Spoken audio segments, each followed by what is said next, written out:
जरा कल्पना कीजिए एक ऐसे देश की जहां ट्रेन केवल कुछ सेकंड देर होने पर माफ़ी मांगी जाती है, जहां खोया हुआ बटुआ अक्सर उसके मालिक को वापस मिल जाता है, जहां दुनिया की सबसे तेज ट्रेनों में से एक दौड़ती है और जहां रोबोट भविष्य की दुनिया की झलक दिखाते हैं। और एक ऐसा देश जिसने भूकंप के झटकों के साथ भी जीना सीख लिया है। लेकिन शायद सबसे हैरान करने वाली बात यह है कि यही देश कभी युद्ध की आग में लगभग पूरी तरह तबाह हो चुका था। फिर भी आज जापान दुनिया की सबसे उन्नत, अनुशासित और तकनीकी रूप से विकसित शक्तियों में गिना जाता है। आखिर ऐसा क्या है जिसने इस देश को बाकी दुनिया से इतना अलग बना दिया? आइए जानते हैं उगते सूरज के देश जापान की अद्भुत कहानी।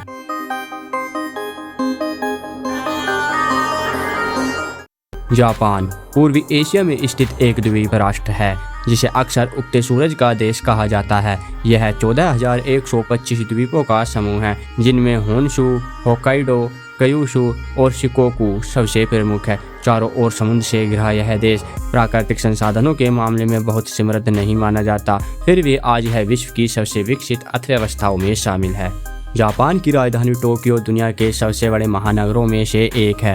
जापान की कुल आबादी लगभग 12 करोड़ है। यदि बात करें यहाँ की भाषा की तो यहाँ मुख्य रूप से जापानीज बोली जाती है।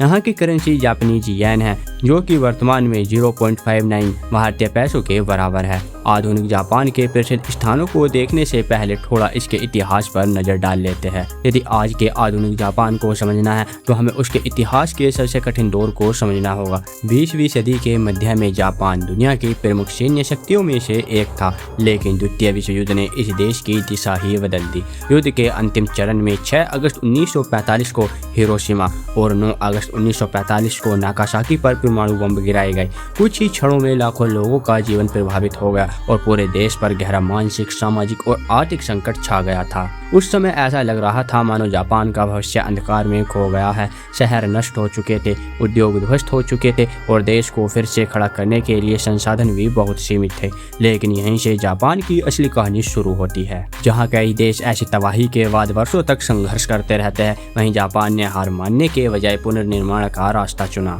आज जब लोग जापान की बात करते हैं तो केवल उसकी तकनीक की ही नहीं बल्कि उसके समाज की भी चर्चा की जाती है।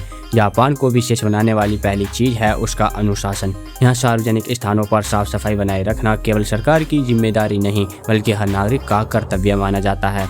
लोग कतार में खड़े होने, समय का सम्मान करने और नियमों का पालन करने को अपनी संस्कृति का हिस्सा मानते हैं। इसकी दूसरी सबसे बड़ी ताकत है तकनीक और नवाचार। दुनिया की प्रसिद्ध शिंकानसेन बुलेट ट्रेनें अपनी गति और समय की पाबंदी के लिए दुनिया भर में जानी जाती है। रोबोटिक्स, ऑटोमोबाइल, इलेक्ट्रॉनिक्स और आर्टिफिशियल इंटेलिजेंस जैसे क्षेत्रों में जापान लगातार नई उपलब्धियां हासिल करता रहा है। टोयोटा, सोनी, होंडा, निंटेंडो और पैनासोनिक जैसी कंपनियां इसी नवाचार की पहचान है और ये सभी कंपनियां जापान की एक मुख्य पहचान है। जापान की सफलता केवल उसकी तकनीक या अर्थव्यवस्था में नहीं दिखती बल्कि वहाँ के लोगों के दैनिक जीवन में भी दिखाई देती है। टोक्यो, ओसाका और योकोहामा जैसे आधुनिक शहरों में अत्याधुनिक गगनचुंबी इमारतें हैं, लेकिन इसके साथ ही पारंपरिक मंदिर, शांत बगीचे और सदियों पुरानी सांस्कृतिक विरासत भी मौजूद है। यही आधुनिकता और परंपरा का संतुलन जापान को दुनिया के सबसे अनोखे देशों में से एक बनाता है। यहाँ सार्वजनिक परिवहन इतना व्यवस्थित है कि लाखों लोग प्रतिदिन समय पर अपने डेस्टिनेशन तक पहुँच जाते हैं। साफ सुथरी सड़कें, अनुशासित नागरिक और तकनीक से जुड़ी सुविधाएं जापान के दैनिक जीवन को बेहद व्यवस्थित बनाती है। अब कर लेते हैं जापान के कुछ मुख्य घूमने लायक स्थानों की बात। यदि आप जापान की यात्रा करने जाएं तो सबसे पहले आप टोक्यो की सैर करें। यह केवल जापान की राजधानी नहीं है बल्कि भविष्य की झलक दिखाने वाला शहर है। यहाँ अत्याधुनिक तकनीक, विशाल गगनचुंबी इमारतें, इलेक्ट्रॉनिक्स बाजार और दुनिया की सबसे व्यस्त शहरी जीवन शैली देखने को मिलती है। इसके बाद आता है माउंट फूजी, जो जापान का सबसे ऊंचा पर्वत और राष्ट्रीय प्रतीक माना जाता है। बर्फ से ढकी इसकी सुंदर चोटी सदियों से कलाकारों, कवियों और यात्रियों को प्रेरित करती रही है। यह केवल एक पर्वत नहीं बल्कि जापानी पहचान का महत्वपूर्ण हिस्सा है। और यदि आप जापान की पारंपरिक आत्मा को महसूस करना चाहते हैं तो क्योटो सबसे उपयुक्त स्थान है।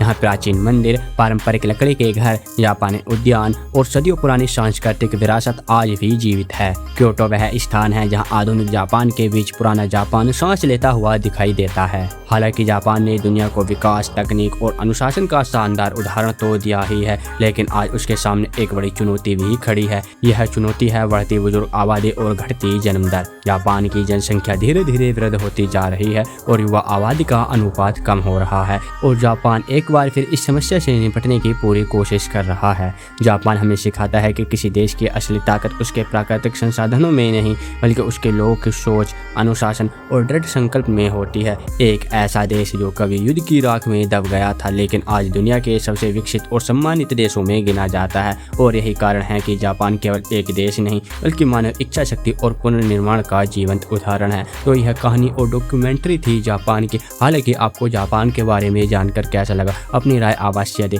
यदि आप किसी विशेष देश या राज्य पर डॉक्यूमेंट्री चाहते हैं तो कमेंट जरूर करें। इसी के साथ धन्यवाद।